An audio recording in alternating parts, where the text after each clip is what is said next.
मुर्दाबाद मुर्दाबाद मुर्दाबाद राहुल गांधी मुर्दाबाद मुर्दाबाद मुर्दाबाद भारत माता की जय भारत माता की जय जय श्री राम जय श्री राम।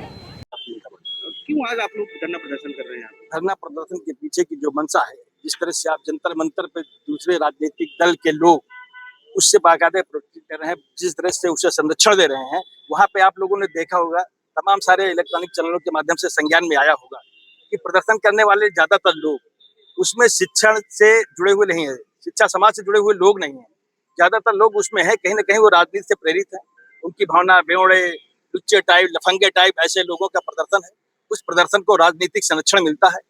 राजनीतिक संरक्षण मिलने के पीछे केवल एक ही मंशा है, चाहे वो कांग्रेस का प्रदर्शन हो, चाहे समाजवादी पार्टी का संरक्षण हो, सबकी एक ही मंशा है। आज भारतीय जनता पार्टी पूरे देश के अंदर 72% भूभाग पर भारतीय जनता पार्टी है। 28 प्रदेशों में भारतीय जनता पार्टी एनडीए की सरकार है। 78% आबादी के बीच में हमारी स्वीकार्यता है। इससे घबराए हुए लोग संरक्षण दे रहे हैं। उसके पीछे केवल एक ही मंशा है, कहीं ना कहीं राजनीतिक जो है दखलंदाजी का मतलब है कि आप समझते हैं उसके पीछे केवल राजनीति, शुद्ध राजनीति। पूरा नाम बता दीजिए, परिचय दे दीजिए। तिलक सिंह, भारतीय जनता पार्टी कार्यकर्ता। आज ये धरना प्रदर्शन आप लोगों ने किया है, क्यों? धरना प्रदर्शन के पीछे का जो कारण है कि छात्राओं की समस्या जो है वो तो एक हिसाब से जायज है। मान लो छात्राओं की समस्या उसको रखना चाहिए, सदन में रखना चाहिए, सरकार के सामने रखना चाहिए, लेकिन जिस प्रकार से आंदोलन को रूप दिया वो छात्रों से हट करके राजनीतिक दल उसमें कूद पड़े और देश के यशस्वी प्रधानमंत्री मोदी जी के लिए, वो देश के प्रधानमंत्री हैं, भारत विदेशों में भी उनकी अपनी एक अलग छवि है। जिस प्रकार से उनके खिलाफ नारेबाजी की गई है, उनके संसद का घेराव किया गया, उनके आवास का घेराव किया गया, ये कहीं ना कहीं गलत है। ये नहीं होना चाहिए। लोकतंत्र में सबको विरोध करने का अधिकार है, सबको अपनी बात रखने का अधिकार है, लेकिन एक मर्यादा पूर्वक बात रखने का होना चाहिए। और अगर मर्यादा पूर्वक बात रखते तो मैं दावे के साथ कह सकता हूं कि हम अपने देश के प्रधानमंत्री मोदी जी पर पूरा भरोसा है कि वो छात्रों के हितों की बात सुनते। और आज तक कोई ऐसा कार्य नहीं हुआ देश के अंदर जिससे कहीं ना छात्रों को कोई पीड़ा हुई है, न किसानों को कोई पीड़ा हुई है। आम आदमी आज सुरक्षित है। भारतीय जनता पार्टी की सरकार से लोग संतुष्ट हैं। विपक्ष ये देख करके बौखलाया हुआ है कि कैसे पूरे देश के 72% भूभाग पर भारतीय जनता पार्टी की सरकारें बनती चली जा रही हैं।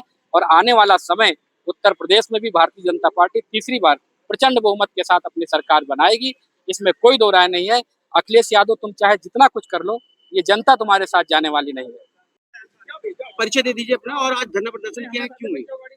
शिवेंद्र सिंह, प्रभारी हूँ नगर का, यहाँ भारतीय जनता पार्टी का। आज ये जो छात्रों के आंदोलन के आड़ में मोदी जी और योगी जी के विराट छवि से डरे हुए जो ना मात्र के कांग्रेसी हैं और जो विपक्ष में बैठे हुए लोग हैं, वो दिल्ली पहुंचकर छात्र आंदोलन को एक राजनीति का हिस्सा बनाना चाह रहे थे और प्रधानमंत्री जी के आवास के पास पहुंचकर एक प्रकार से यह देशद्रोही गतिविधि करना चाह रहे थे, जिस पर हम लोगों की मांग है कि ऐसे लोगों को जनता के आगे नस्तबूत करना है। और जो इनकी रायबरेली, जो इनका गढ़ मानते हैं लोग, वहां पर आज युवाओं की फौज हम लोगों के साथ उनका पुतला दहन किया गया।